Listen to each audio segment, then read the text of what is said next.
put the pedal to the floor.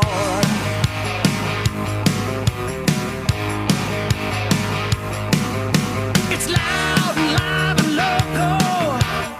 Oh, time for open mic. Oh, it's time for open mic already. Yahoo! We are loud, live, and local every morning, 6 to 9:30 a.m. on FM 96.9 The Game, AM 740, HD 101.1-2. That's just on terrestrial radio. You can also listen to us on your phone by downloading that free iHeartRadio app. You can listen on your smart speaker. You can find us on podcast right after the show, our entire show. Open Mic on Demand. Just go to, where do you go to find Open Mic on Demand? You can go to 969thegame.com, look for the podcast section, and there we are. Also, you can go anywhere you find your podcast and find Open Mic on Demand. You can also find us on social media. You can watch us live right now. If you want, just go to YouTube, search for the Open Mic live stream, and there we are, live and in color. Welcome to Open Mic. I'm Mike Bianchi, the Bulldog sports columnist of the Orlando Sentinel. Joining me, as always, Adam Reardon, the deceptive intellect, Austin Pastolka, the Sultan of Sound. Yeah, that's right, Mike, and I am fine as wine that is divine anytime. Ready to talk some sports with you here on this wonderful Wednesday morning. Also, auditioning for a job on Open Mic is the Prince of Production, one Kelly Velez. I'm trying to make it work. I want to say luck's in my favor, boys. I want to say we'll see. We want to hear from you guys throughout the course of the show. Why is that? Because we are the People's Show. We are democracy. We like to hear from everybody. You can call us 407-916-8255. You can tweet us at 969 The Game. You can also text us on our Academy Sports and Outdoors text line. That's 50857. We not only entertain and inform you, we also give you a chance to win money. That's right. Starting at 7:10 a.m. this morning, that's your first chance to win $1,000. We call it the Game Day Payday. Just listen for the keyword. Again, starting at 7:10 a.m. every morning, and then on the 10s throughout the day, 12 times a day. Listen for the keyword. Go to our website, 969thegame.com. After you hear the keyword, enter that word, and you have a chance to win $1,000. Compliments of International Diamond Center. We like to begin every show with our Open Mic early morning inspirational quote of the day. Hello. Where's our... No, we don't have our... No, it's going to come... Oh, no. Oh, yeah. Oh, no. Well, there we go. There we got the buffering circle of death. Yes, this comes from the greatest of all time, the great Muhammad Ali, who once said, "It isn't the mountains ahead to climb that wear you out. It's the pebble in your shoe." It isn't the mountains ahead to climb that wear you out. It's the pebble in your shoe. Intellect? You got anything? That's pretty deep right there, all right? I think when we focus on these big tasks at hand, okay? I mean, but, if you put your mind to accomplishing that, I mean, think about it in your personal life. Maybe you've got something that you're trying to achieve, the weight loss goal. Maybe it's going back to school, things like that. Once you get your brain wrapped around that, you can achieve that. You've gotten over that hump. What we struggle with is the little things that sort of distract us from that goal. Yeah. The pebble in your shoe. Yeah, I mean, like you're climbing the mountain and you take your eyes off the peak of the mountain. You know why? Because you're looking in your shoe going, what the hell is that thing bothering the hell out of me? That is the thing that takes our mind and our sights off the goals that we have, are the little things. And you got to be diligent. Be diligent. There you have it. The deceptive intellect always translates the quotes well. All right, let's start with, where do we want to start this morning? No huge news yesterday. Let's start with this. We're a local show. Let's start with this. The American Athletic Conference has eliminated the league's intra-conference transfer policy. What does that mean? It means now athletes can transfer within the conference without losing a year of eligibility. Now, the ACC has already done this. The MAC has done this as well. According to Mike Oresco, the commissioner of the AAC, quote, "This is an important decision that is in the best interest of our student athletes. It will align the conference's position on transfers with the expected significant change to the NCAA policy." Now, the NCAA expected in the next few weeks to come out with a free transfer rule. You're allowed one free transfer wherever without having to sit out a year or having a year residence is what they say. You have to have a year residence in your new at your new school before you can participate and compete at that new school. Here's my question. All right. And again, I'm not one of these. I'm not one of these guys who says, "Oh, the NCAA always exploiting athletes." But I will say this. All right. Mike Oresco saying this is in the best interest of our student athletes, all right? Well, if it's in the best interest of your student athletes now, why wasn't it in the best interest of your student athletes 5 years ago or 4 years ago or 3 years ago or 2 years ago? Why now? Just because there's a movement, you know, to the name and likeness movement. There's a movement to allow NCAA athletes more freedom to move around, more freedom to be compensated. What took these major conferences so long to say, "Hey, you know what?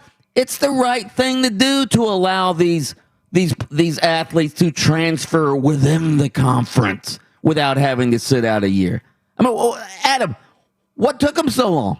Well, or are they doing this at the what's the old saying? Doing this at the at the point of a sword.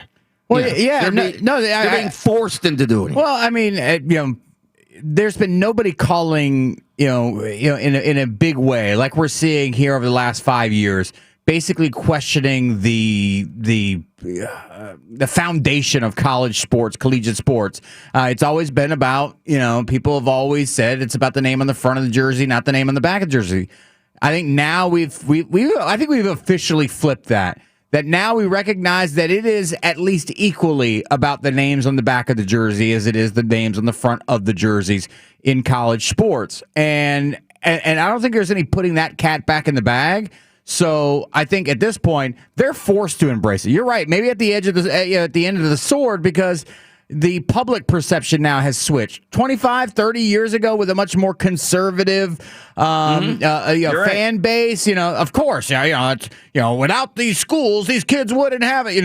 I think now when people see the dollar signs attached to these contracts, they go, well, if it weren't for these great athletes, these great kids, these schools would. I've always said, this has always been my argument. Listen, if you don't think it's about the names on the back of the jerseys, then go back to the days where the only players that could play sports at your school were the people that could academically qualify for your school, not these sliding scales and all this stuff. And let me tell you something. If no special admits? No, yeah. So imagine if Florida played Alabama and the only players on those teams were players that academically qualified to get into those schools.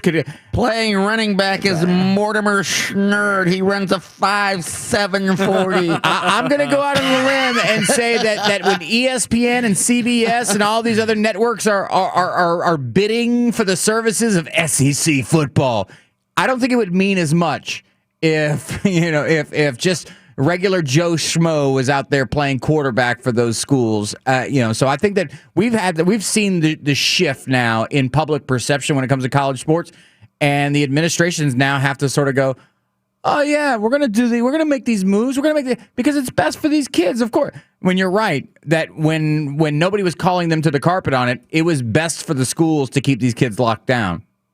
Sigmund Pistolka running a 6.2 40. Hey, listen, Pistolka is a hell of a football name. You kidding me? Are you kidding me? How about Austin? Austin's sitting there going, wait a minute, that thing you just described, I could have actually been a Nebraska Cornhusker. I could have been a black shirt. I could have been a black shirt. And in the world that I just described, Austin Pistolka would have been an offensive lineman. Absolutely.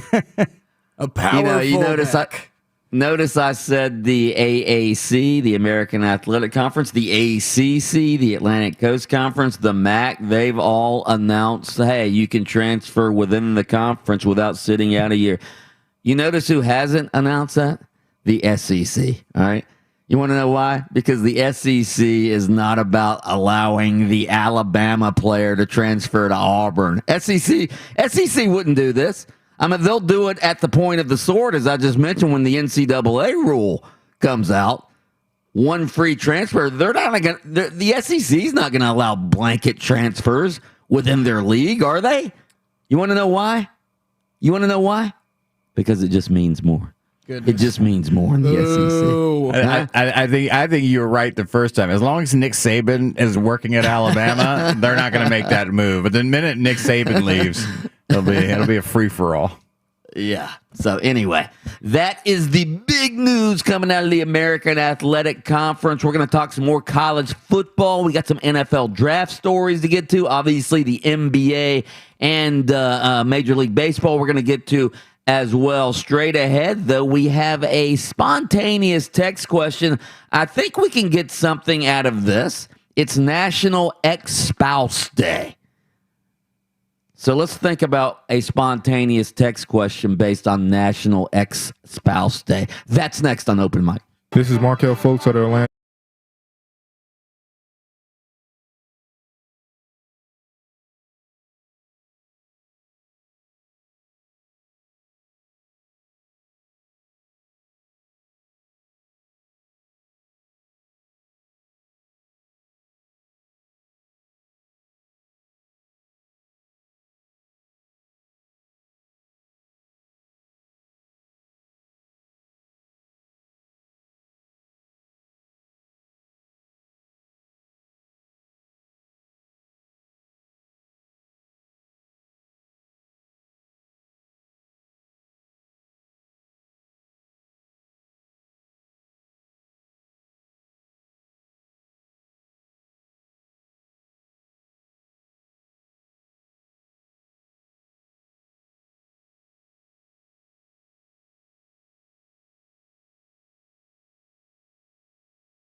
Adam just brought up this scenario of what would college football look like if there were no special academic exceptions to get athletes into our institutions of higher learning. What would it be like? Well, here's what it would be like. UCF just got a verbal commitment from Alfred Finkelstein, okay? Alfred Finkelstein has committed to UCF. Actually, we do know what that would look like, by the way. It's called the Ivy League. Yeah, exactly. And I think the Ivy League might even have special admits. Well, I know they don't have athletic scholarships. They don't. I don't believe they have athletic scholarships. I know Duke and Stanford have special admits. Yeah. Right? No, I'm talking about the Ivy League. And so, at the end of the day, ask yourself this question: when was the last time you sat down to watch Columbia versus Brown on a Saturday? Okay. Here's Yale, boola boola boola boola. And how about it? To ask yourself this question: what channel are those games even on? They're on PBS. Yeah. I think they're actually on like the CBS Sports Network. Oh, wow. What time does Lehigh play tonight? Actually, that's not Ivy League. I don't That's think. not, close to it. All right, spontaneous text question of the day. Spontaneous text question of the day. All right, I don't really actually have a text question, but I do know it's National Ex-Spouse Day, and I know most of our listeners have ex-spouses. All right. Well, I mean, if he's just going to play the odds, I think statistically speaking, he may be correct. I think it's a coin flip, Yeah, wow. I don't know what the divorce rate is in this country, but I think it may be over 50%. I'm not sure. Well, I don't know Kelly's situation, but it's at least 50% in this room right now. I can tell you that right now. All right, National Ex-Spouse Day. How about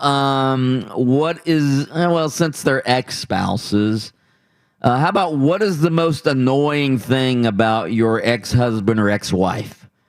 Most annoying thing about your ex-husband or ex-wife? What? You gotta. That was just for the YouTube stream. To see that. Normally I have great examples of these things, but seeing how 4 years after my divorce I'm still in the mixer, I'm going to withdraw myself from today's spontaneous. Sure. Yeah, it's a good call. Yeah. Well, me and my ex-wife, we get along great. That's about to end. Yeah, we get along great. I think the most annoying thing about my ex-wife was, I like to work out, and when we were married, I would always try to get her to, go to the gym with me. It's sort of like, Austin, you and your wife, you guys go to the gym together and things like that. Yeah. Literal power couple there. That's right, brother. Yeah. So I would always try to get my ex-wife to go to the gym with me or work out or play tennis, things, Be active. Active outdoor activities, and she never was interested. And then we got divorced. And she became a workout warrior. She had something to prove now. Uh-huh. Yeah. So that was always annoying to me. But otherwise, I mean, she's been a great ex-wife, mother of my kids, all of that. But I would say that would be the most annoying thing. Yeah, it's understandable. 508. Yeah, Austin, you have nothing to say in this conversation. He doesn't even have like an ex-girlfriend. I'm literally batting 500 when it comes to women. I dated one and I married the other. What was wrong with the one that you dated? The one that I dated? She dumped him. No. I dumped her, okay? She was crazy. She was... Yeah. You know why he dumped her? She wanted to have sex before marriage. That is correct. Heathen woman. Temptress. Get back from me now. Austin, son, you're home. Austin, son, you're home early. She put her hand on my knee, Dad. I got out of there as fast as I could. She did not leave space between me for Jesus between us. Austin sprinted home when she made advances. Couldn't do it. Couldn't run away fast enough. Dad, I got out of the car and I left. What she ends up doing with my car, I've got no idea. I just had to get the hell out of there. I knew I had to leave. I knew it. Oh, wow. Anyway, text those in 50857. If you want to be nice, how Yeah, well, how about this? We'll do 2. All right. Most annoying thing about your ex-spouse, either your ex-wife or your ex-husband, or the thing you miss most about your ex-wife or ex-husband. Huh? We can be nice. Yeah, this can go wrong very quickly. 50857, text those in, and yeah, we want to hear this. This is a good, nice, personal, juicy question. Listen, All right, everything is anonymous over the radio, so literally Absolutely. let us have it, please. This is we going to want be to great. know everything. We want to know everything. All the right? spicy, juicy details. Yeah. Big Blue Hat Gary just texted in, and Thought it was he anonymous. texted in one of my favorite quotes of all time. Why do divorces cost so much? Because they're worth it. How about Mike says Big Blue Hat Gary, and then Austin goes, I thought this was anonymous. That's not on his birth certificate, by the way. It's not? He didn't come out of the womb with a big blue hat on? That quote, by the way, so this was a few years ago. So I think it might have been National Ex-Spouse Day. So I put that quote in my column, all right? My little notes column I do at the Orlando Sentinel. In fact, I'm writing one today. You can read it tomorrow in the Orlando Sentinel. So I put that quote in my column. Why do divorces cost so much, all right? Because they're worth it, in all caps. So I put that in my column, and my ex-mother-in-law got mad at me. Ooh. Yeah. Ooh. Yeah. And you put And I it in get there along. as a joke, right? Yeah, I mean, Yeah, it's as a joke. Yeah, it was a joke, but she says you shouldn't write things like that about the mother of your children, and I get along great with my ex-mother. I got in trouble one time. I disappointed her though. I got in trouble one time because I said I on the air I hated on Thanksgiving going over to my in-laws' house because they were the kind of family that when dinner was on, they turned the TV off. And, during Thanksgiving, there's always an NFL game on. And I'm like, I got to go there. And they turn the TV off. And some guy who works with my ex-father-in-law told him, and then he went home and told his wife. We got snitches. Oh, man. We all, yes, listen, loose lips in Chiefland, Florida. I can tell you this right there. And that lady gave me the silent treatment, or what now I refer to as practice for the rest of eternity. Oh wow! Keep those coming in. 50857. By the way, Kevin Durant. Did you see this story? Well, not just Kevin Durant. Shannon Sharp. All right. So Shannon Sharp does that show with Skip Bayless. What's it called? The Undisputed. Undisputed. Yep. Yeah. So they do that show on Fox Sports. Fox Sports 1. All right. FS1. So I guess somebody put up one of those meme quotes, something that Kevin Durant said. All right. But he didn't really say it. And the quote was, people try to discredit my rings, but honestly, I feel like they're the most valuable of our era. People argue LeBron is the GOAT, but I beat him in back-to-back finals. Then what does that make me? That was the quote that somebody put on a meme attributed to Kevin Durant. Well, Shannon Sharp on the Undisputed ran with that quote and attributed it to Kevin Durant. And of course, it wasn't that. Kevin Durant never said that. So they got into this Twitter spat, all right? And, Kevin Durant called out Shannon Sharp for using a quote that wasn't really his, which is fair enough, all right? But then it ends up, you know what happens? They got into such a Twitter spat that Shannon Sharp blocked Kevin Durant on Twitter. Nice. Again, are these guys teenagers? Are these guys teenagers? You can't just call and talk it out. Well, I mean, both these guys are famous. Get a phone, call each other and talk it out. Shannon was critical of Kevin Durant because Kevin Durant had that beef with Michael Rappaport a couple weeks ago. I was actually watching the show when he was discussing it. He was talking about the immaturity of Kevin. So Kevin Durant priority looks at Shannon Sharp as an adversary. And let me say this about using that meme or that tweet on television, on the TV show. I promise you this, Shannon Sharp's not the guy delving through the internet looking for things to talk about on the Undisputed. Producers. You think it was a producer? Oh, it was Austin Pasolka. It was some guy. It was some guy that works, on the show, brings this to the attention, and they put it out there, and then he rips it, thinking it's legitimate because these guys the producers are in charge of creating the show. They're just sort of the vehicle that delivers the hot takes. And so, I mean, I don't know how heated this got. I didn't see any of it, but it got heated. He blocked Kevin Durant, and Kevin Durant did have a good line. He called Shannon Sharp. He tweeted out, y'all's drunk uncles out there lying again. Well, it's because Shannon does this. Shannon does like kind of got a bit of a character where he drinks Hennessy and yeah, It's like the Black and Miles. Yeah. It's great. There you have it. Anyway, all right, straight ahead. Should the Tampa Bay Bucs be skipping off-season workouts again this season? I don't think so. That's next on Open Mic. Open Mic. We'll be back.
It's National Ex-Spouse Day. Our spontaneous text question. We want to know what you miss most about your ex-wife or ex-husband, and or what was the most annoying thing about your ex-wife or ex-husband. Somebody texted in, she wouldn't drive on expressways and panicked going over bridges. Interesting. Is that like a superstitious thing? I don't know. No. Speaking of my ex-mother-in-law, she was like that. She wouldn't drive over bridges either. So, what do they get out? They get out and like get a little canoe and paddle to the other side and go, meet you there. I mean, what do you do at that moment? Like, hey, we're going heading into Brooklyn. You know, like, well, Then you don't go to Brooklyn. Is that it? I mean, That's it. You're just landlocked at this correct. point. Keep those coming in. Somebody texted in, most annoying thing about my ex-wife is the check I write every month. Mike, I remember when I first got on this show, it was like like week one, it was the last alimony check that you had. It was such a great day for you. Biggest raise I've ever gotten. Yeah. Give me a hell yeah. All right. So You think in her household they're like, hey, listen, budget cuts are coming this week. furloughs. You're getting furloughed this week, huh? Listen, I know we've had a great time the last few years on these vacations that Mike's paid for, you know, but we'll have to do something called a staycation from now on. Players from the Tampa Bay Buccaneers, the Denver Broncos, and Seattle Seahawks will not formally report to their respective team facilities next week to begin voluntary offseason workouts. That's what the team said in statements released by the NFL Players Association yesterday. In their statement, the Broncos players cited rising COVID-19 positivity rates in Denver and surrounding communities, as well as the lack of adequate protocols in place. The Seahawks players issued a similar statement in which they noted, quote, the NFLPA has provided us with thorough research and information regarding our safety as players as we enter voluntary workouts this year, especially the benefits on our health and safety, blah, blah, blah, blah, blah. Anyway, the Buccaneers, they simply said, hey, we, quote, held each other accountable to do the work it took to win during last year's virtual offseason, and we plan to do that again, end quote. All right. Am I cynical to think that some teams and players are now using COVID as a convenient excuse not to show up? Because now the workouts are voluntary, don't get me wrong. They don't have to show up anyway if they don't want to. And a lot of times the star players don't show up, but the rest of the team usually shows up for these voluntary workouts. And last year, believe me, I get it. None of the teams were doing off-season workouts. Nobody did them, all right? Because we were in the middle of a raging pandemic. Everybody was on the same playing field. It was a level playing field. Now you have certain teams like the Bucs who are not showing up for the off-season workouts when most of their competitors, it seems, are. I think that's a big disadvantage. How many? All right, now I don't know where you guys stand on this, but I want to ask you this: how many players do you believe are going to have the discipline to work out as hard and as diligently on their own as they would be when they have, you know, their peers around them, strength and conditioning staff there, putting them through structured workouts? Do you think most players will have the diligence and discipline to have as good a workouts? I mean, to me, most. Only because, and, you know, if you've ever been around these athletes, these professional athletes, I mean, you know, it's kind of hard to really understand their mindsets versus what you would think that we would all do around our office. Like, listen, you know, during the pandemic, you know, a lot of people started working from home. Guess what? They like working from home. Huh, you know what I mean? interesting. Yeah, Mike?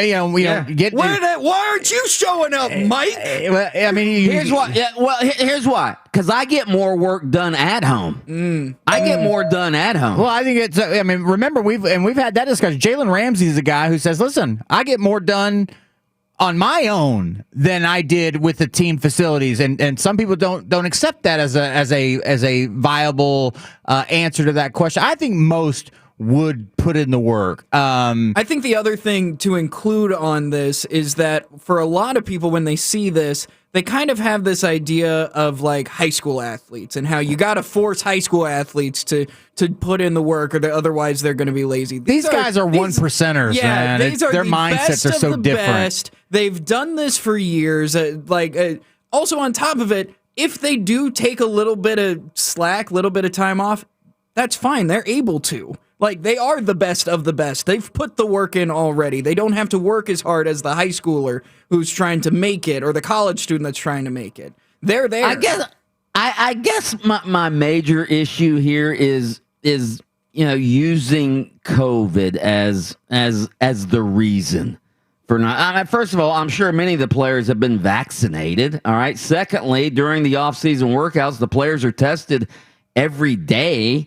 So what's the? I mean, they went through an entire season last year with COVID. Bro, what's the issue? I don't see I don't see COVID as being the main issue here, or I don't think it should be the main issue here. Yeah, I mean, using COVID, or I mean, look, off-season workouts are a lot different than they were 15 years ago because of concussions. So at one point, people thought, "Oh, you're using concussions as a At some point, these voluntary workouts are going to cease to exist because I mean they're becoming sort of obsolete. These guys can work out on their own. We've seen, and now are there guys like Rob Gronkowski who've been in the league for as long as he has and accomplished what he has, that's going to sort of dog it with the sprinting and stuff? Yeah, going to record himself in different shirts. But for every Rob Gronkowski, there is a Tom Brady who's out there throwing with wide receivers during the offseason. Is anybody doubting that Tom Brady's not going to be out there with whatever receivers he has with him at the Bucs, and they're going to be getting some work done?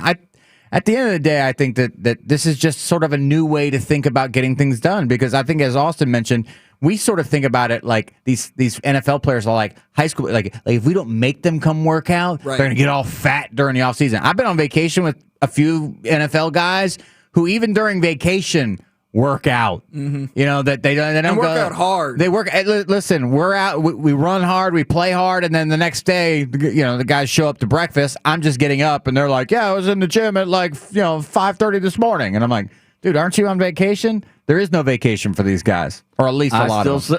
I still say the teams that do show up for workouts, those teams have an advantage. Just my opinion. You know who this hurts more is the guy that isn't the star player, the guy that's trying to make the team. Which are most. Well, by the way. but those guys aren't necessarily going to be the guys making the difference whether a team makes it to the playoffs or not. Okay, those are the those are the backup guys. So.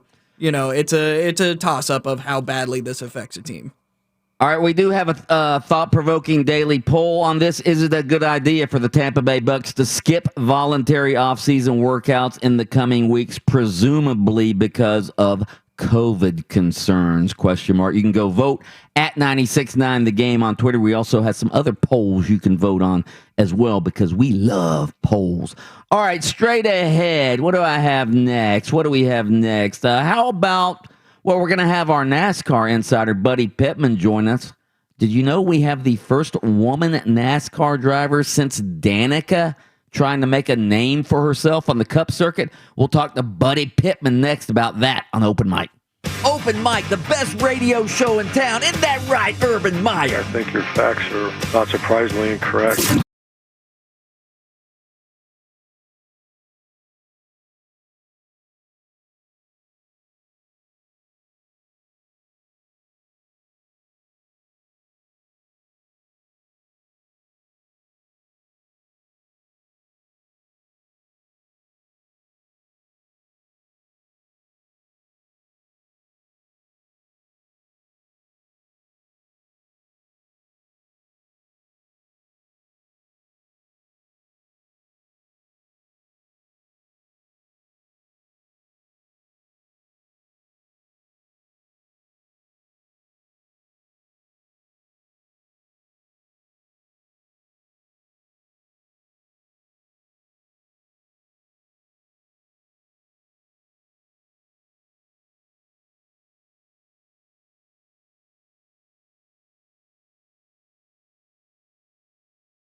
Honey?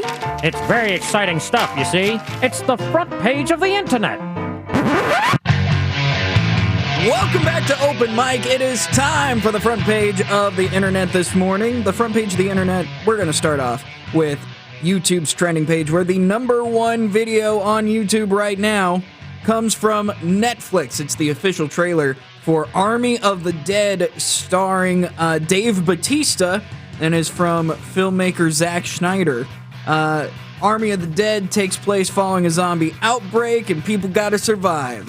This trailer has 2.8 million views. How do you guys feel about zombie movies? Are you a fan? I'm not a zombie movie guy. I'm into reality. I'm not in. I'm into action, adventure. You know, it could be somewhat unrealistic. You know, like an old Steven Seagal movie or something like that. Mm-hmm. But I'm not into zombie or superhero movies or things like that. Listen, man, it's a heist movie and a zombie movie together. They fight in like zombie lions and tigers and bears. Oh my, I'm into it. Is it supposed to be somewhat funny or no? Because he's played in some movies that he's like kind of like trying to be funny. A little bit. Okay. There's definitely a comedy element to it. It's campy, is what it is. Campy. Campy. Not a fan of campy? Nah. Goodness. Yeah. Happy birthday today to 80s comedy star. Okay. Joe Piscopo.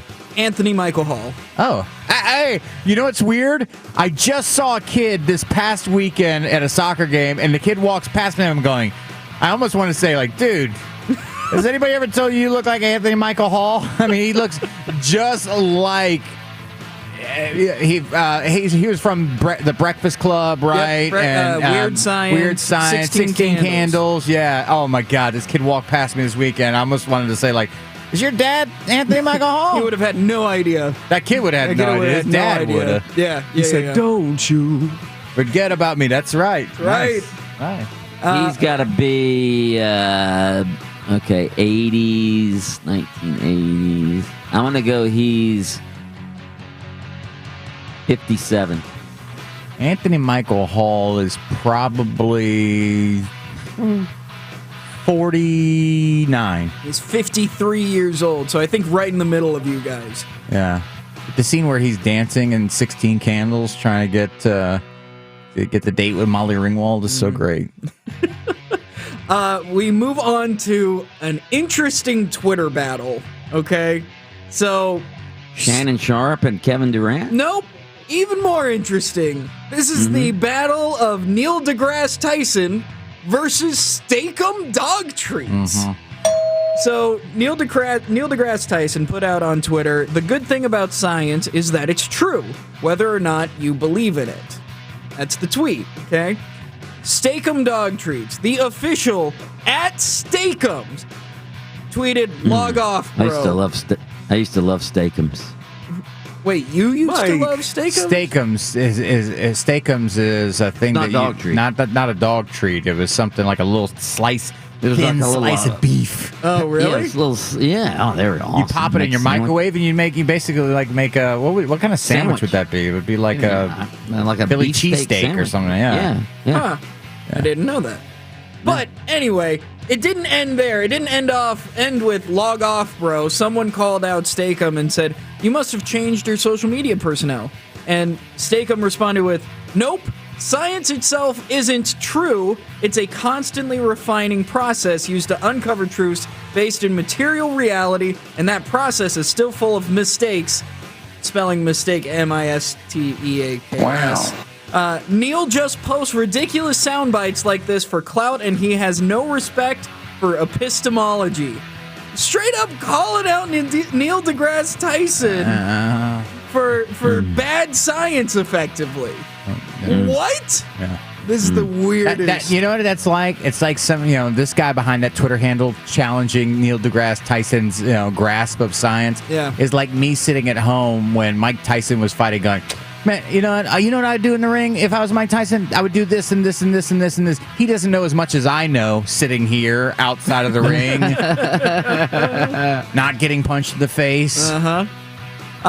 One last thing that is trending all across social media. It comes from the website Eat This. And, there's always these scientific studies that are like, a glass of red wine is good for cardiovascular health. Yeah, good for digestion. That's right. So apparently there are more reasons why drinking red wine is good for you. So of course they talk about good heart health. They talk about giving you a boost of antioxidants, which are supposed to keep you healthy, reducing blood pressure, and it also says wine can sharpen your thinking skills. All right. That's Sure what it does. says. Stop It can sharpen your thinking skills. No better alcohol. cognitive. No alcohol sharpens your thinking. It gives okay? you better cognitive function for Yeah, middle-aged or older men and whatever. women. So, Whatever. Mike, Yeah.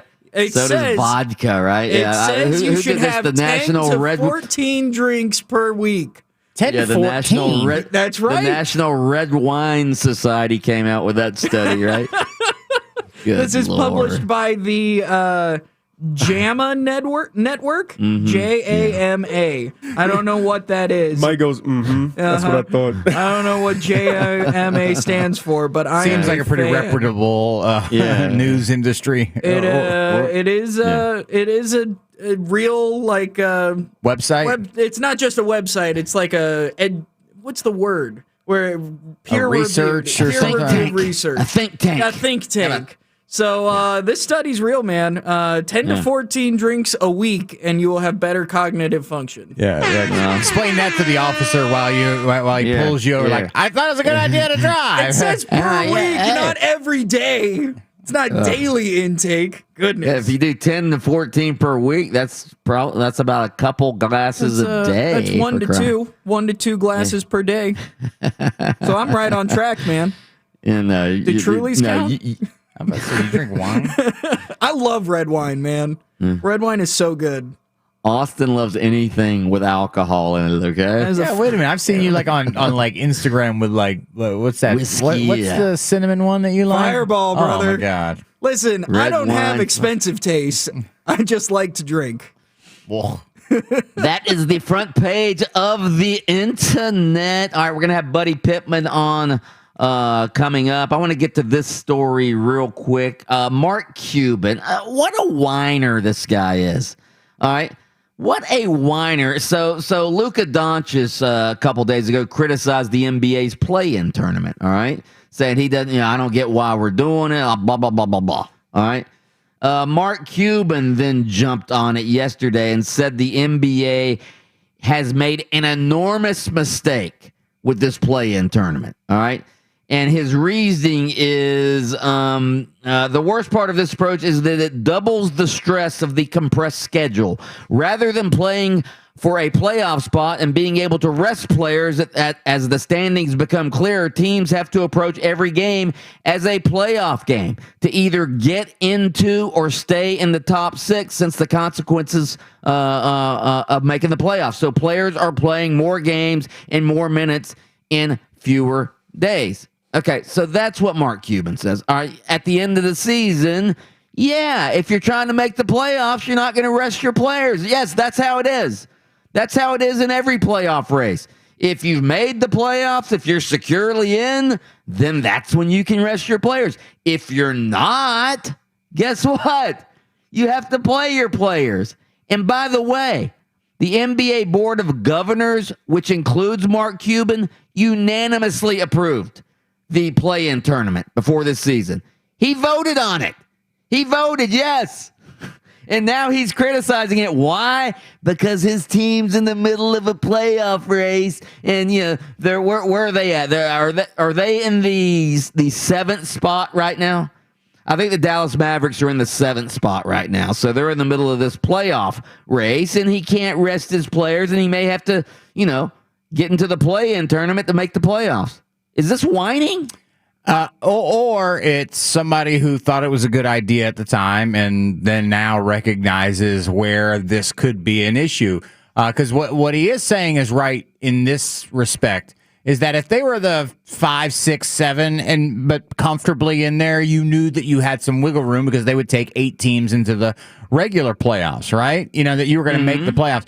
This, you apparently may not. I mean, you'd have to play in to get into play. It's an extra round of games that you'd have to play. So you don't want to. It's not. It's one. It's 2 extra games. Yeah. It's 2 extra games. The 7th place, the 7th to 10th place teams in each conference are in the games we're talking about. Yeah, I don't understand. I really, honestly, at the end of the day, I guess with COVID and this compressed schedule, they tried to come up with something a little bit different. But it's fun. But as for me, it's like. Okay, we tried it. It wouldn't shock me when we go back to what we always had, which was the top 8 seeds from this side, top 8s from this side, and then we move on. But he voted on it, so he could have worded it better. Said, "Listen, I voted on this, but I recognize now that as a team owner, a team that's in the mix, and I'd like to rest my star players because listen, we can knock load management all we want." But it's here, and it's here to stay. Your best players aren't going to play 72 games or 82 games. Yes, you can have load management when you've secured your playoff. If he wants to secure his playoff spot, get to number 6, or you don't have to get to the play-in game. That's easy enough. Good grief! I'm on the West. Quit whining about it. It's hard. Let's pause for station identification. WYGM Orlando, WJRR HD2 Cocoa Beach. We are football. We are FM 96.9, The Game.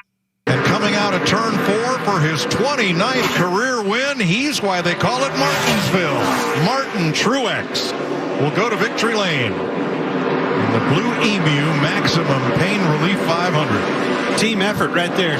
Beat him out of the pits. His teammate beat him on the outside right there. He was patient in the race car. That's hard to do, by the way. Utilized the track position and his opportunity, went and won that race. Total team effort. It's Martin's 3rd Martinsville win in his 31st start. 3 of the last 4 races here. My buddy. Nobody knows NASCAR like our buddy does. Hey there, buddy, chum, pal, friend, buddy, pal, chum, bud, friend, fellow, brother, amigo, pal, buddy, friend, chummy, chum, pal. Here's Orlando sports TV legend, Buddy Pittman. Buddy Pittman. Nobody knows NASCAR like our buddy does. Buddy, I didn't even think about that until I just heard that clip. Martinsville, Martin Truex. That's why they call it Martinsville, because of Martin Truex. Is that right? That's right. You can't spell Martinsville without Martin in it, Mike.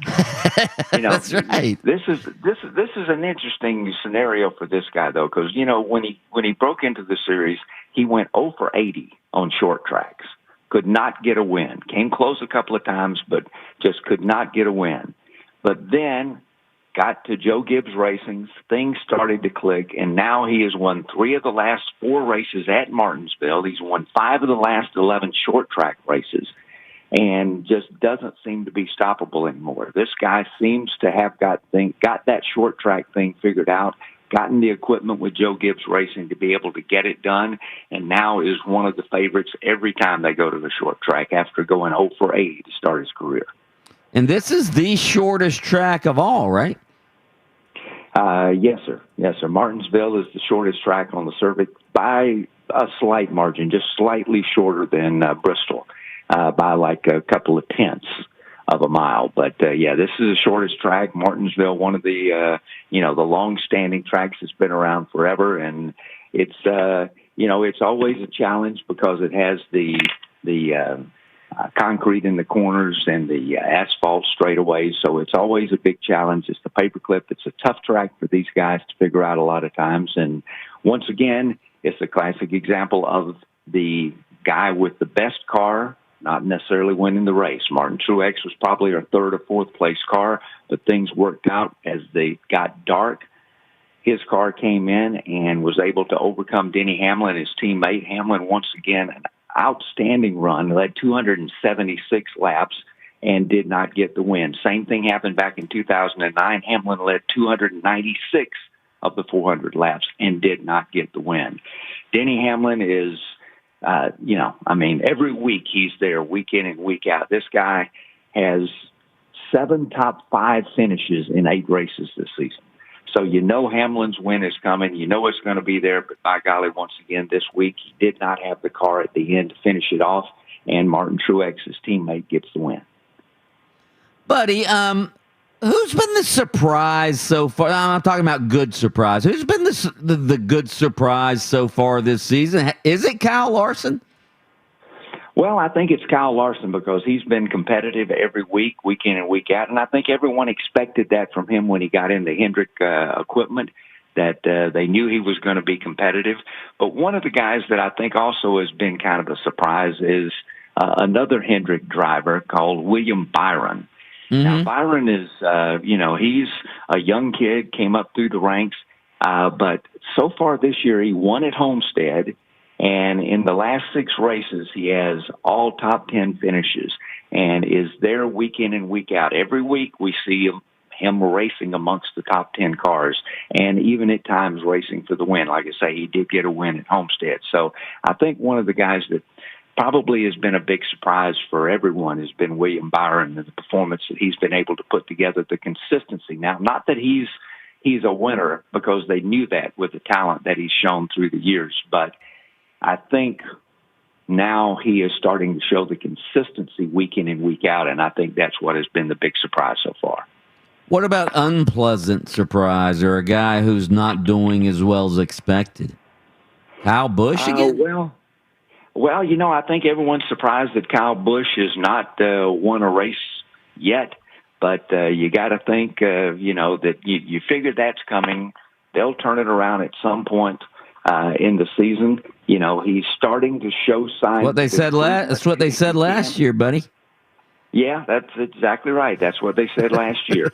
Although in his last 6 races, he only has 4 top 10s this year, but 4 of them have come in the last 6 races. So hopefully there's some consistency at least starting to turn around for Kyle Busch. And you figure, he's been getting into wrecks. He's been making mistakes on the track that Kyle Busch normally doesn't make. I think it's part of this new process. Keep in mind, he's got a new crew chief this year, so that chemistry still has yet to gel. So I think, you're going to see Kyle Busch break out of this thing. But I think one of the guys who has really kind of been a surprising disappointment is Chase Briscoe. Of course, we know the Stewart-Haas racing team has struggled all across the board. The only guy with a top 10 out of those 4 cars in any of the races so far this year is Kevin Harvick.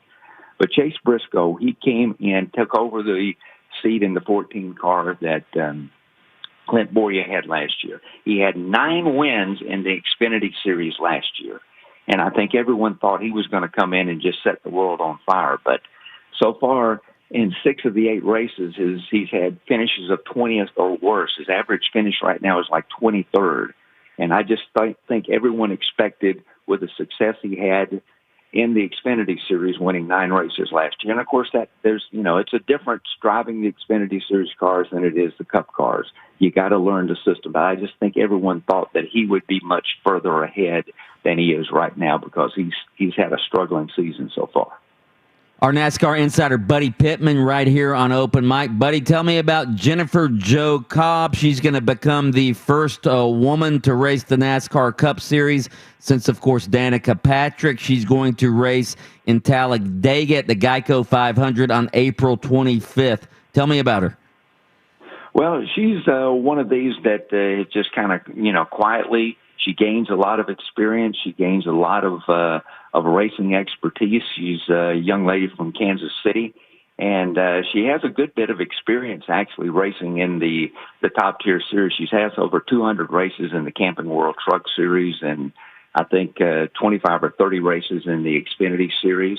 And she is actually one of the good things about her going to Talladega for this, and I think this is probably part of the opportunity. She led 16 laps in the Camping World Truck Series race at Talladega, and she became the first female with the most laps led on an oval in any NASCAR top 3 series of the trucks, the Xfinity Series, and the Cup. So, she's shown that she's got some talent. She's shown that she's got the experience, particularly on the big tracks like Talladega. I mean, we saw that to a certain extent with Danica. She got out there, and when you're on a track that you just put the gas down and go, you can perform okay sometimes. And I think hopefully that's not the case with Jennifer Jo Cobb, because we saw Danica struggle on the other tracks where you really have to learn to shift and to brake and hit the apex of turns and those kind of things. I think Jennifer Jo Cobb has the experience to succeed, and hopefully she'll do well when she gets in that first Cup opportunity at Talladega coming up next week. How's this race team she's on? Rick Ware Racing is going to she's going to be driving for them. You know anything about them? They're one of those teams that they've given females opportunity before to race in this series. A driver that most people never heard, Kim Crosby, got an Xfinity Series debut with Rick Ware Racing. Chrissy Wallace also made her debut. Okay. And these are drivers that never succeeded. So he has a track record of giving female drivers an opportunity. It's a smaller team. It's one of the, if you call them, underfunded teams that doesn't have the financing that a lot of these teams do. But they've been around for a while, and they've been in the series for a while. So there's some experience there. And so hopefully she'll have an opportunity when Jennifer Cho Cobb runs at Talladega to at least get out there and impress some folks and show them that she's got the talent.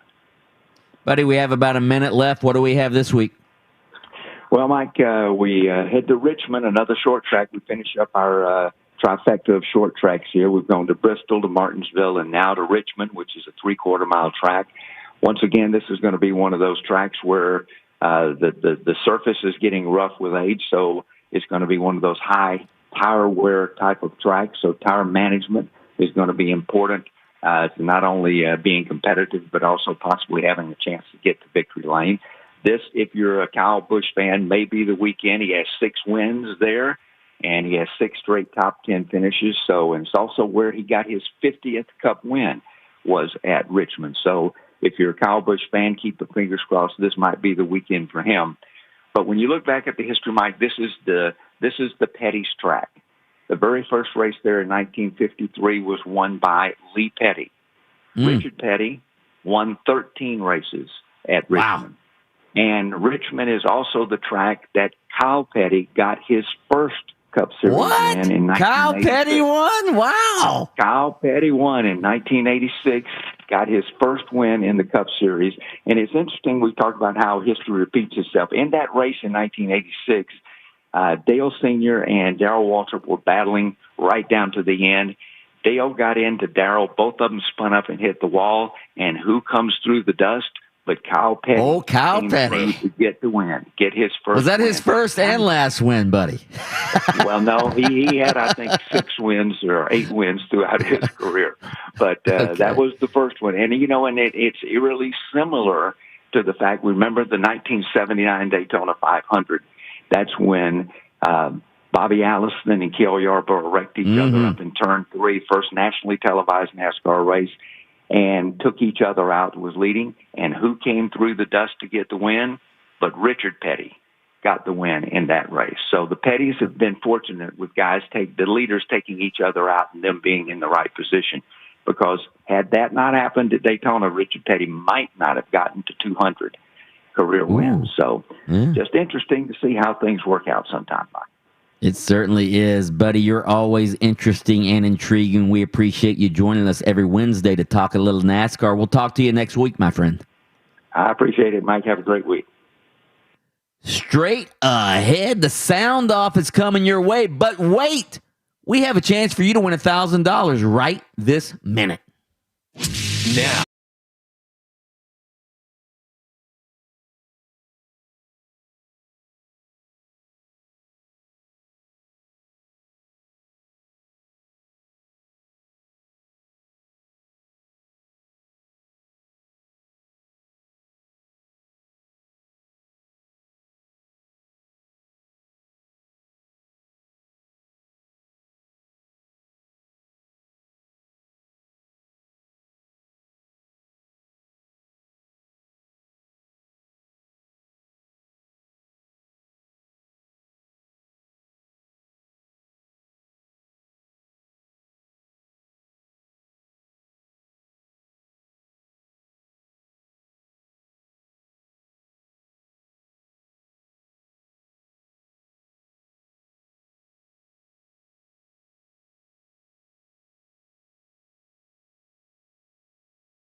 96.9 The Game on iHeartRadio. And you can listen to us whenever you want.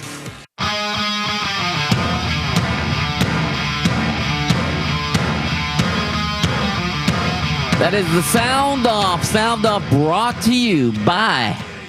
How about Magic versus Bulls tonight? The Magic taking on Vooch tonight. Coverage starts right here on FM 96.9 The Game, AM 740 at 7:30 p.m. What do we have for Sound Off? Sound Off! Sound Off! Yeah, and I think both sides, for the most part, want to see it just remain about the sport, not about politics. At least that's my interpretation. I know when I turn on a game, I want to watch a game. I want to watch players play and teams win, lose, come from behind. I want to watch all the important parts to the game, not what's going on outside of the game. And I think the general fan feels the same way. NFL legend Brett Favre just talking about how recently there's just an influx of politics going on in sports. Mike, what are you thinking? Well, yeah, I mean, we would all like to just concentrate on the sports and not bring politics into the discussion of sports, but that's not the way it is. I mean, the world has changed. Athletes are more politically oriented now. They're getting involved in politics. They're getting involved in the voting laws. They're using their forum. Athletes of today are more empowered than the athletes of even Brett Favre's era of 20 years ago or 30 years ago, 40 years ago.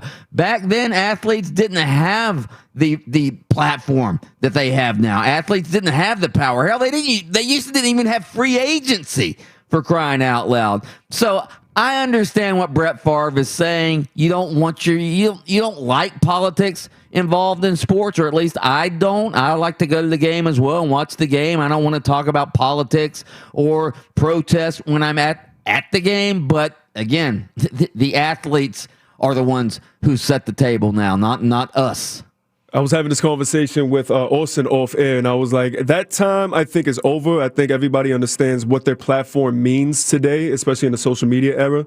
And even Adam, you said yesterday, like perfectly, if one of us had somebody that was experienced or had something to do with like breast cancer, we would do our best to talk about it on the air. And I think people are more worried about that now. So I think those days of like politics, things of that nature, being just completely disconnected from sports. I've always said, listen, we've had the Black Lives Matter movement and this fight against police brutality. People are like, well, we just watch sports for sports. I don't ever hear anybody complain when we get to October in the NFL and everybody's wearing pink to say, hey, listen, breast cancer's bad. Let's get rid of it. All right, let's see if we can through sports direct attention to the damage that breast cancer is doing to people in our society and our families, and let's deal with it. And now that we've changed the direction and said, hey, listen, there's another issue in our community and with our families, and it's police brutalities. People don't want to have that conversation. And to me, if you don't scoff in October, don't scoff today. Okay. Well, I will say this though: if athletes knelt during the national anthem to protest breast cancer, I think you'd have a lot more pushback on that. Yeah, maybe. Sound off. Continue, my bad. Yeah, no, that's it. Do you have any thoughts about him? Are you an A-Rod fan at all growing up or anything like that? What you think about what he might bring to the team? A fan? What you mean? Like, who is he? The baseball player, Alex Rodriguez? Yeah, no, I don't know what it is. Okay. I know he's going to be the owner, but I don't know nothing about baseball. Timberwolves' own Anthony Edwards talking about he's not sure who Alex Rodriguez is, the future owner of the Timberwolves. Isn't he? Didn't he used to play baseball? Adam, what is going on? What? Crazy. I mean, listen, I get that you may not know baseball players, okay? Nobody asks you like, hey, do you know who the second baseman is for the Twins today? I wouldn't know that answer. All right, but Alex Rodriguez isn't just some old baseball player. Alex Rodriguez, is famous on like 12 different fronts. I mean, there's like 12 different reasons you can point to Alex Rodriguez and go, dude, that dude's famous. And the fact that he doesn't I don't know who that is. I heard he's going to be the owner. I read somewhere that this one guy, Alex Rodriguez, may buy the team. That's just mine. But isn't this the same guy who says he got drafted in the NBA, but his dream is to be a football player and a rapper? So this guy is I think that there's a world for him, and it's basically himself in his own world, and not a whole lot going on outside of it. Sound off. This is Greeny. The games are never close. Every game in the NBA is a blowout. And so we looked it up. 53%. More often than not, Nuno, 53% of the games have been decided by double digits. That is the highest percentage in a single season since 1950. Now that's Greeny, of course, just talking about how insane these NBA games have been. And we had this conversation the other day. But what do you guys attribute this to, Mike? What's going on? I attribute it to the Orlando Magic. All right, they've skewed the average. All right, because they get blown out by double. They get blown out by double digits. Not just double digits. Sometimes in the 30s, the 40s. So no. What do I attribute the?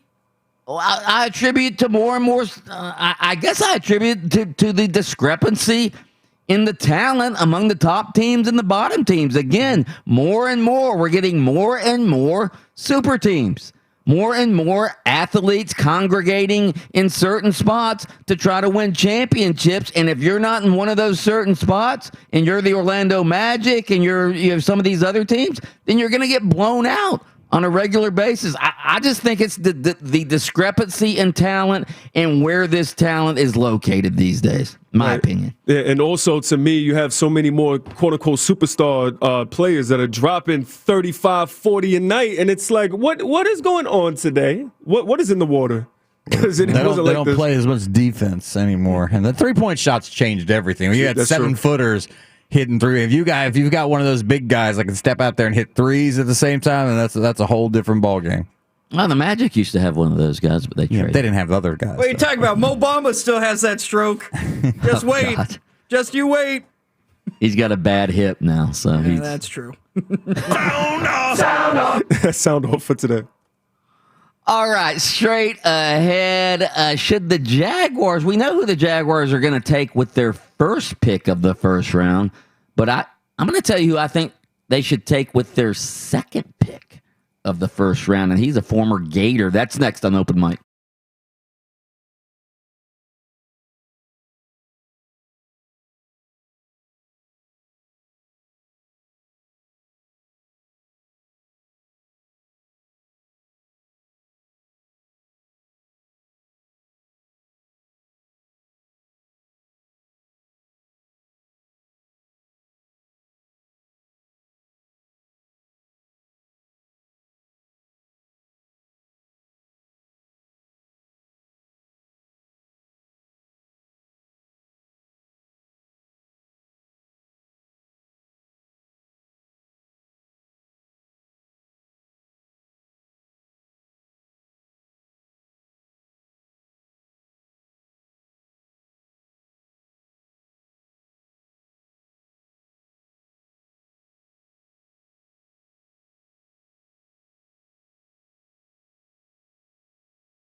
announcing his retirement. Rob Gronkowski, former teammate of Julian Edelman, said yesterday he thinks there's a 69% chance that Julian Edelman comes back and plays for the Buccaneers. Oh, yeah. Could happen, I guess. Could happen. Well, right? Why wouldn't he? Well, then why would he retire? So he could go play for the Bucs. Same reason, like Rob Gronkowski did. Yeah, but the Patriots still own his rights. No. The Patriots cut him. The Patriots cut him before he retired. Oh, I didn't know that. Yeah, Patriots cut him. I don't know if they cut him just because they wanted to cut him or they cut him because they knew he was going to retire. Getting the band back together. Yeah, but if he was going to play for the Bucs, then why? I mean, he wouldn't retire. He would just go you think he's just going to get bored, you know what I mean, and go like, screw it. I think I will go play football. I don't know. I'm just going by the 69% chance that Gronk said that he was going to. Gronk said that they planned on trading him, which is why he initially said that he retired, and then when he retired, he went to the Bucs. You know what I mean? So. Who knows? Who knows? Yeah. Speaking of the NFL, of course, the draft coming up. We're going to have our big draft party as well at Kerr's not Kerr's Wing House, just the Wing House. Used to be Kerr's Wing House. Used to be owned by Crawford Kerr. You know Crawford Kerr as Adam Reardon. Yeah, I do. Yeah. He's a former Gator, right? Former Gator and Dallas Cowboys offensive lineman. He was like at the time he played for Florida way back when. He was like, one of the strongest players to ever, he had like this enormous bench press. So he was like this huge, metalhead, lunkhead like Austin Pistolka. I was about to say, sounds like my kind of person. It's back when offensive linemen were like 284 pounds. Right? Yeah. All right, so, we know the Jaguars, who they're going to take with their first round pick. It's going to be Trevor Lawrence. I mean, that's pretty clear. But who will they take with their second first round pick? All right, they pick number 25 overall as well. That's the pick from the LA Rams. They got into with the Jalen Ramsey trade. When was that? 2 years ago now? So most think the Jaguars are going to go defense with that pick, but I think they should seriously consider Florida Gators wide receiver, the electric wide receiver, Kadarius Toney. Kadarius Toney his stock has risen tremendously throughout the season. Obviously, he had a great season for Florida last year, and the workouts. I mean, he ran a 4.39 at Pro Day. And again, the guy is electric. He's as exciting a receiver that is in this draft. I'm not saying that he's the best receiver, but when you look at guys who make something happen every time he touches the ball, I mean, good Lord, this guy has the cutting ability. Again, he has the straight out speed with a 4.39 40. He's been a return guy. He's versatile. He's a former high school quarterback. As Dan Mullen said the other day on, I think it was on Greeny's show on ESPN radio, he said you'd have a hard time playing tag with him in a phone booth, talking about Kadarius Toney. The guy's elusive. He again, just versatile. He could be Adam Reardon. He could be Urban Meyer's professional version of Percy Harvin. Kadarius Toney. What do you think? With that second pick in the first round, they're going to go defense. Do they have the first pick in the second round? Yes, they did. All right, so if Kadarius Toney is there with the late first round pick, he may, or this is a pretty good wide receiver draft too. Kadarius Toney or somebody of his like maybe around with that first pick. I wouldn't be shocked to see Kadarius Toney there.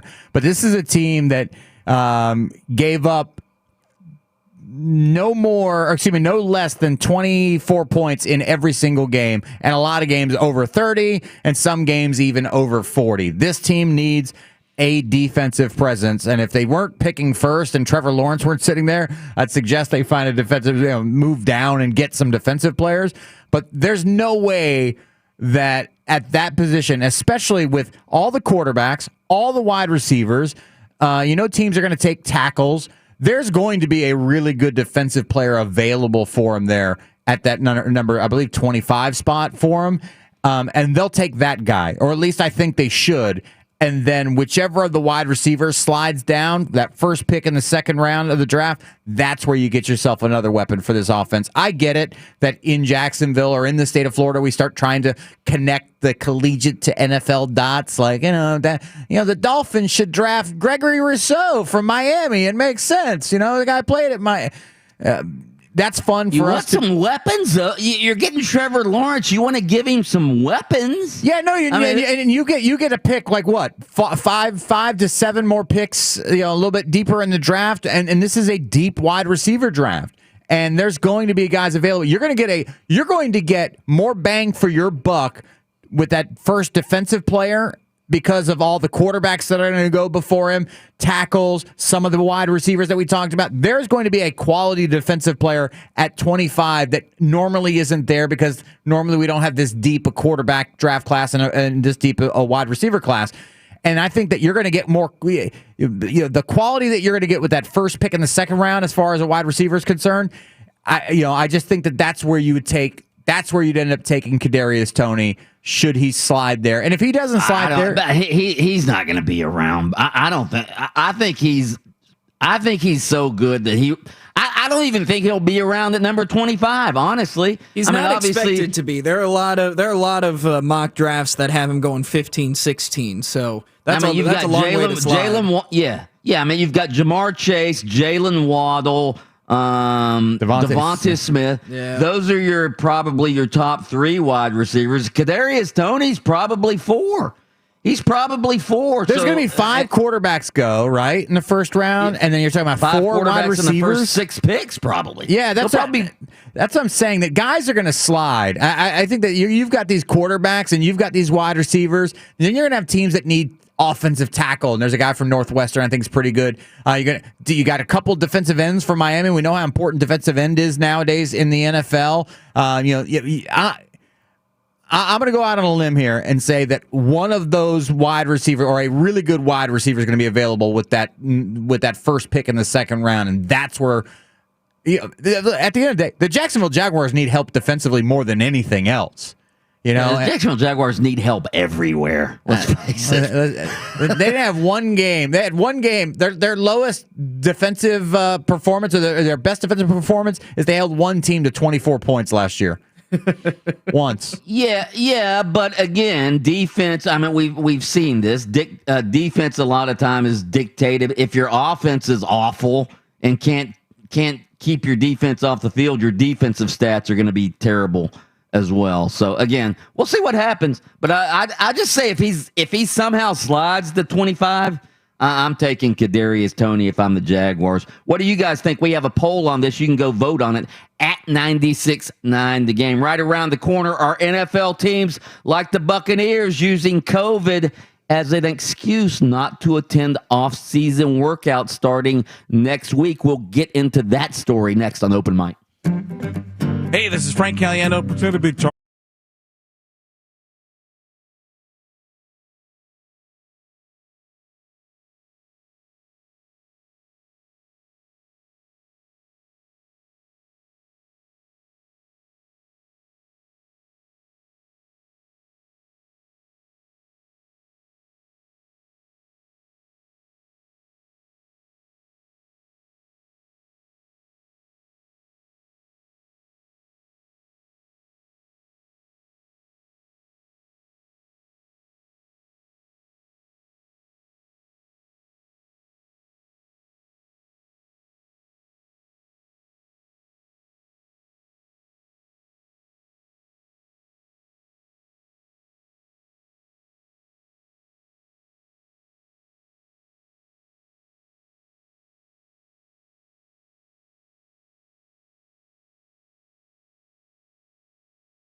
the floor.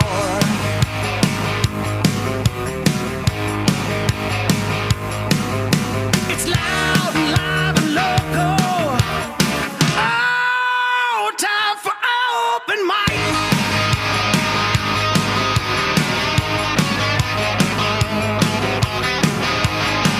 Welcome back to Open Mic. I'm Mike Bianchi, the Bulldog, sports columnist of the Orlando Sentinel, joined as always by Adam Reardon, the deceptive intellect, and Austin Pastolka, the Sultan of Sound. Yeah. Also, the Prince of Production, one Kelly Velez, apprenticing for a job on Open Mic. In the building. In the building, Kelly Velez. We are loud, live, and local every morning, 6 to 9:30 a.m. Give us a call, 407-916-8255. You can tweet us at 969 The Game. You can also text us on our Academy Sports and Outdoors text line, 50857. Speaking of texting, our spontaneous text question of the day. Spontaneous text question of the day. It is in honor of National Ex-Spouse Day. All right, we actually have two text questions. We want you to text in the thing you miss most about your ex-wife or ex-husband, if you're a female listener, or the most annoying thing about your ex-wife or ex-husband. Text those in to 50857. What are you laughing at, Pastolka? I just think this is my favorite text question we've had, because of all the different places it can go. And I'm just really excited to see the responses. Somebody just said, texted in, most annoying thing, her lack of sports knowledge or knowledge at all. That's mean. Oh, damn. That's mean. That was, wow. Somebody else just texted in, when Till Death Do Us Part became part of the deal, life expectancy was 25 years. The best thing about the ex-spouse is the ex part. Ooh. Oh, damn! Wow. Oh, my gosh. Wow. How about something nice? You bitter old man out there. I had, when I was in college, I took a personal finance class, and the guy brought in a divorce lawyer, because part of finances is if you get a divorce, finances are involved, right? He told the story. Yes, I can vouch for that. Right. He told the story about how this guy went through a heated legal battle over the custody of their little dog, right? Oh, dog? Their dog. He won, and then 2 weeks later, mailed the dog taxidermied to his ex-spouse. Oh, my God. Yeah. Oh. Divorce is a nasty, nasty thing sometimes. Good Lord. Yeah. I was waiting for some of those texts to start rolling in. One time I did this to my... Never mind. Yeah, well, in my divorce, I got the dog, all right, and she got the beach condo. I got the dog. Yeah. Give me a hell yeah! Mike's just waiting for her to mail the keys one day. Text those in 50857. This story annoys me. I don't know why. Go ahead and play the OK Boomer now, please. What is OK Boomer? Hit it! Yeah. What is OK Boomer? There we go. Okay. This annoys me. All right, so players from the Tampa Bay Buccaneers, the Broncos, and the Seahawks will not formally report to their respective team facilities next week to begin voluntary offseason workouts. That's what the team said in statements released by the NFL Players Association yesterday. The Broncos and the Seahawks both cited COVID concerns for not reporting to off-season workouts. The Bucs said that they held each other accountable to work out last year, and they were able to win, and they're going to do the same thing this year. I guess what annoys me is this, all right? That they're using COVID as the reason here. And again, I think this is, and again, you can we have to get back to business here, all right? These workouts, they went through an entire season last year. They played games. They had practices during the season. And last year, I get that none of the teams had off-season workouts because we were at the height of the pandemic, all right? When off-season workouts were last summer, we were at the height of the pandemic, all right? And everybody was on the same playing field. It was a level playing field. Nobody had off-season workouts. This year is different. It's different. And, we have the vaccine now. Any player that wants to be vaccinated is already vaccinated. They can already have been vaccinated. Off-season workouts, I'm reading the protocols here. Players are tested every day. So I don't understand. Again, if you just want to say, you know what, we think off-season workouts are obsolete now. We think they're archaic. We don't think we need them. We can work out on our own. Okay, if that's your stance, then change the rules. Change the rules. But don't tell me this is all about COVID. Come on now. Come on. Do you think it's all about COVID? Because I don't. No, I don't think it's about COVID per se, but I think that if the rules are what the rules are and they have to use COVID to sort of skirt the rules, then that's what they'll do. And I think that in this day and age, what we'll find are people, I mean, again, Mike, you've been working from home for a while now. Yeah. And you find it to be a little bit more productive, you've said, right? I did. And we'll take your word for it. And I think which is interesting because when Jalen Ramsey, but I'm not saying I'm not coming into the studio now because of COVID. I mean, I've been vaccinated. I feel safe. Right, if I were but there's no rule saying you have to be here at a certain time, and so for them to get around having to bring in their entire staff for this, they're just saying, hey, listen, we're not bringing in the staff because of COVID. Whereas they're saying, really, these guys can all do it on their own. We proved that last year. There's a new way to do things, just like people are discovering there's a new way to, to host radio shows, to write columns, to educate children. There's new ways, and they're finding this. And if they have to use COVID as the excuse for now, then they will. And at some point during the collective bargaining agreement or the next time to discuss it, these sort of things will kind of go away. But as of right now, maybe they have to use the COVID angle for the teams that don't want to do it. Because remember, it ain't just the players not showing up now. The coaches don't have to come in. The training staff doesn't have to come in. And so to get all that done, I think it's just probably easier right now to go COVID. If they were to do what I do and say, hey, instead of getting up at 2 in the morning, I can now get up at 3 in the morning to prepare for the radio show. If they wanted to do that, then I'd be fine with that. All right. Hey, I'm getting an extra hour's sleep. That's why I do it. Yeah, but you also don't have a collective bargaining agreement. Well, that and then when Jalen Ramsey, if we could re-rack the tape, I don't believe that you were in Jalen Ramsey's corner going, hey, look, the guy can probably get up an hour later and get all the work done he needs to get done.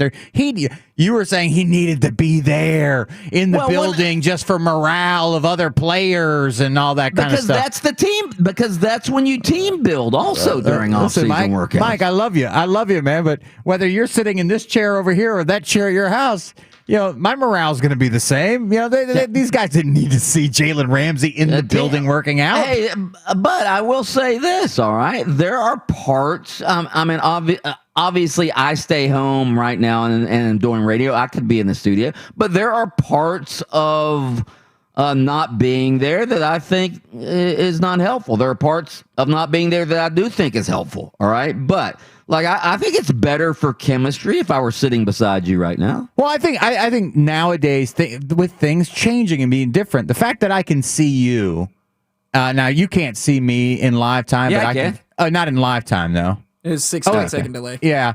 So, but we're still sort of like it's different. It's just a little bit different. Chris Doring and I used to host a show together. We were never in the same room, never could see each other, nothing like that. But over time, we had built the chemistry and built a friendship to the point where people didn't know, they couldn't tell. This is even easier. So, but again, this is what we've found, and I think this is what the NFL found, kind of by accident with COVID. That hey, listen, these off-season workouts. These guys are responsible. They want to make money. They want to make as much money as possible. So they ain't going home and eating donuts and just sitting around watching, Jerry Springer reruns. if we're not holding them accountable here. These guys, these are the top 1% of alpha male that take this so seriously. This is their livelihoods. These guys work out. Believe me, they don't need to be inside one Buck place to hit the weight room. They're doing it on their own. Matter of fact, they're investing a lot of money in their own personal trainers to continue to keep their bodies in great shape. Maybe most of them are, but I guarantee you some of them aren't. And by the way, I can see you right now. Maybe not live, all right? I can see you. And let me just say this, Adam Reardon. Chris Doring likes you much more than I do. That's only because he likes me so much. That's it. Yeah,